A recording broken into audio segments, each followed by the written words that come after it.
Noturnos! Eu sou o Bruno, esse é o canal do Leitor Noturno e no vídeo de hoje nós vamos falar sobre esta maravilha aqui, Damon Copperhead, da Barbara Kingsolver, uma releitura diferente de David Copperfield.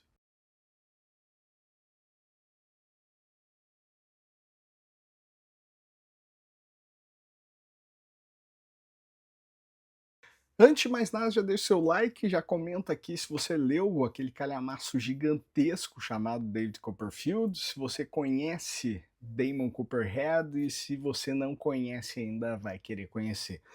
O livro me trouxe sentimentos absurdos. Ele vai contar a história do Damon desde o seu nascimento. A sua infância completamente prejudicada pela mãe viciada, o padrasto alcoólatra e muito agressivo que fazia a vida dele ser um terror.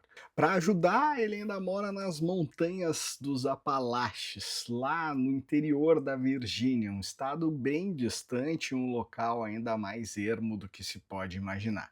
Damon vai crescendo nessa cidade pequena, tendo amigos, conhecendo amores, se apaixonando pelo futebol americano, tendo um enorme potencial para conseguir ser um jogador da NFL, talvez. Mas aí o mundo todo desaba de novo. Vou parar de falar sobre o enredo da história para não dar mais nenhum spoiler, porque o livro é feito disso, de momentos altos e de muitos momentos baixos. Quando a gente acha que a vida do Damon tá tomando um caminho legal, que a vida dele vai melhorar, que ele vai ter alguma perspectiva maior para o seu futuro, vem mais uma enxurrada de tragédia e que joga ele lá para baixo de novo. A conexão com o personagem é imediata, é um cara fazendo praticamente uma biografia da sua história, narrando em primeira pessoa tudo que ele viveu e como foi passar por tudo aquilo. O livro é uma grande crítica social, muito bem feita pela Barbara Kingsolver, que tem muitos livros fazendo críticas sociais, então tudo isso está dentro do mote de texto dela. E eu resolvi trazer esse livro aqui para vocês porque ele me lembrou muitos outros livros que eu gostei muito e eu gostei demais dele. O livro é muito perfeito, mas nem foram esses os principais motivos. O principal motivo para a gente conversar sobre Damon Copperhead é o fato de que eu normalmente nas minhas leituras preciso ter um suspense para que seja resolvido, preciso ter uma morte, um crime, para que aquilo prenda a minha atenção.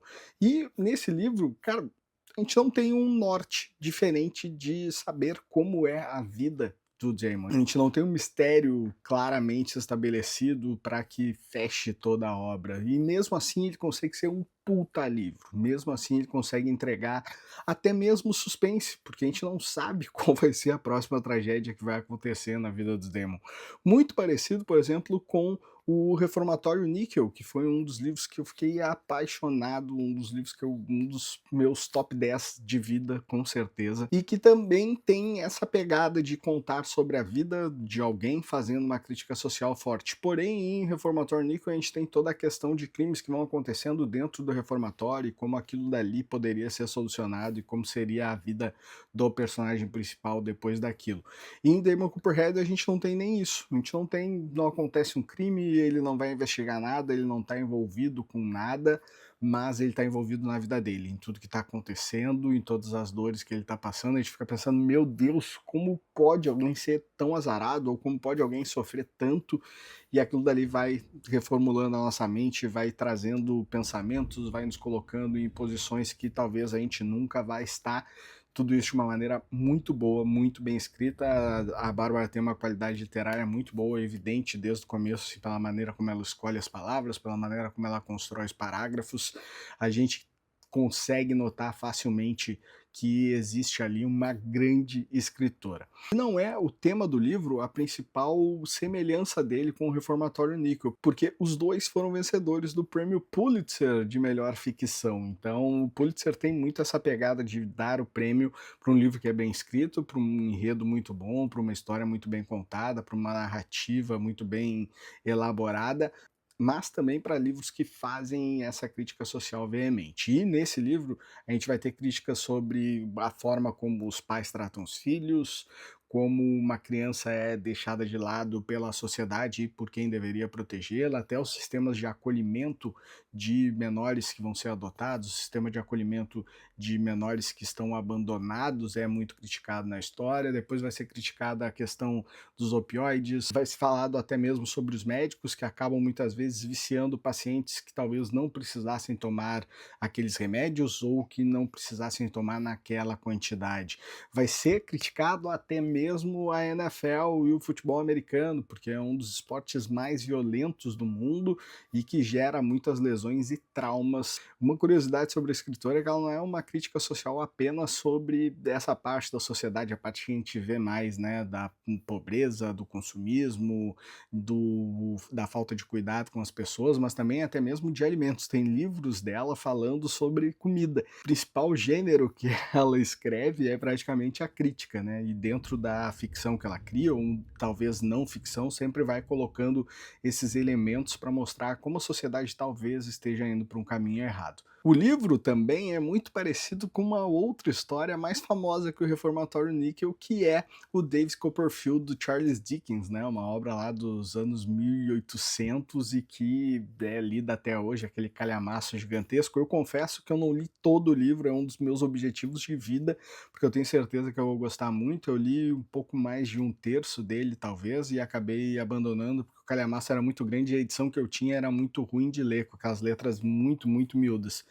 Então eu tenho o objetivo de lê-lo, acho que eu vou ler até em Kindle, provavelmente, porque, cara, eu quero muito saber dessa história e tem muita semelhança entre os dois livros. Inclusive, a escritora fala que ela quis fazer realmente um David Copperfield moderno, né, uma história nos dias de hoje, e que tivesse alguns elementos da história lá dos anos 1800, da história do Dickens. Mas o que ela cria é somente dentro do tema que foi criado pelo Dickens na época, né? Porque ela muda completamente todo o cenário, o universo, envolvem coisas que nem existiam na época do David Copperfield. Então, o livro funcionou claramente para ela como uma ideia para escrever algo, tipo um desafio, ó, vai, escreve esse personagem como se fosse nos dias de hoje e ela elabora algo completamente diferente daquilo que a gente tem no livro do Dickens.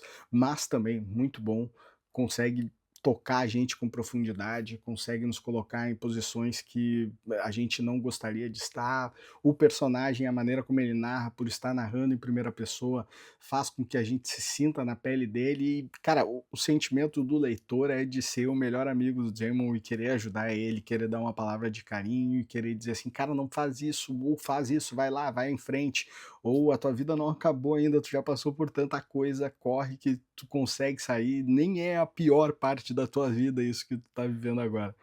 Então, um livro muito bom, gostei demais, quis trazer para vocês, principalmente por essa ideia de o que a gente precisa de um livro para ele ser bom. Por que, que um livro nos atrai, né? Esse livro não tem suspense e me surpreendeu muito por eu ter ficado tão apaixonado, tão focado na leitura, de devorar mais de 500 páginas assim num fim de semana, porque eu precisava saber o resto da história dele e não saber quem matou ou quem morreu dentro daquela história, ou se a pessoa, ou se o criminoso vai ser preso ou não. Então, mudou muito a minha perspectiva sobre a leitura.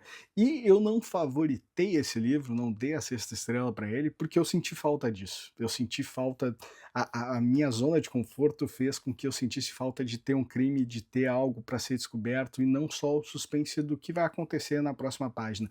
Inclusive as reviravoltas, né, os plot twists do texto não é uma pista descoberta ou um novo corpo que é encontrado. Não, é mais uma tragédia na vida dele ou mais um momento bom na vida dele e a escritora consegue fazer a alavancagem dentro da história, né, cuidar das partes de tensão e das partes mais calmas, mesclando essas duas coisas, né? Porque os momentos bons também são boas reviravoltas e aí a gente se anima, a gente vai para frente, a gente quer mais e aí a próxima queda é muito mais funda do que a queda que a gente teve anteriormente para ele subir. E aí o caminho que ele precisa percorrer para a vida voltar a ser melhor, para a vida voltar a ficar no melhor estágio é muito maior e aí a obra vai mais para frente ainda. Então, acho que consegui passar um pouco da genialidade dessa construção de texto. Isso pode ser comum já dentro da literatura, mas que como eu Mas como eu não leio algo desse estilo, não é meu foco literário, eu fiquei muito surpreso por isso acontecer e acontecer tão bem. Ele é longe, muito longe de ser um livro de autoajuda, talvez fique um pouco perto de ser uma biografia, por ser alguém que está contando a sua história, mas é um romance muito bom, um dos melhores que eu li nesse ano e que você precisa ler também para conhecer a história não tão boa quanto o livro de Jamie Copperhead, porque, cara, a história dele é muito triste, passa por muitas coisas tenebrosas e a gente aprende muito com o garoto também, com todo o crescimento dele. E é muito legal acompanhar a vida do Damon, né? A gente começa lá com ele bebê ainda, ele querendo nascer, e aí depois vai até os seus dias atuais aí, é uma coisa sensacional. Gostei muito da ideia, muito, muito, muito bom mesmo. Leiam Damon Copperhead. E semana que vem estamos de volta. Tchau, tchau.